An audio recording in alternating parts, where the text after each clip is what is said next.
आगे चलो मातरम मातरम वंदे मातरम। मोदी जी अब आगे चलो, हम तुम्हारे साथ हैं। मोदी जी अब आगे चलो, हम तुम्हारे साथ हैं। इंडियन आर्मी जिंदाबाद, इंडियन आर्मी जिंदाबाद। जय जवान, जय किसान, जय ఏప్రిల్ 22వ తారీఖు నాడు పహల్గామ్లో కాశ్మీర్ టూరిస్టులను మతపరంగా గుర్తించుకుంటూ పాకిస్తాన్ ప్రేరేపిత ఉగ్రవాదులు కూచకోత కోశారో,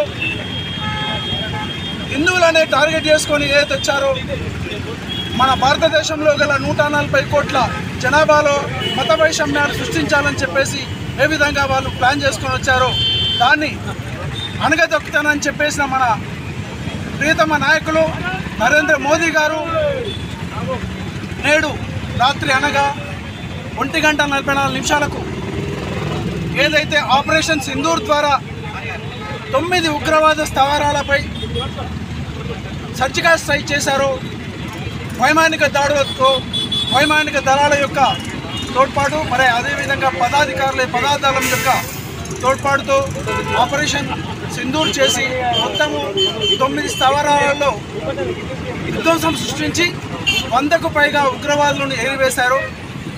ఇది ప్రారంభం మాత్రమే. ఇంకా సినిమా ముందు చాలా ఉన్నది. ఆ సినిమా చూపించడానికి నరేంద్ర మోదీ గారు మన మాటబద్ధులై ఉన్నారు.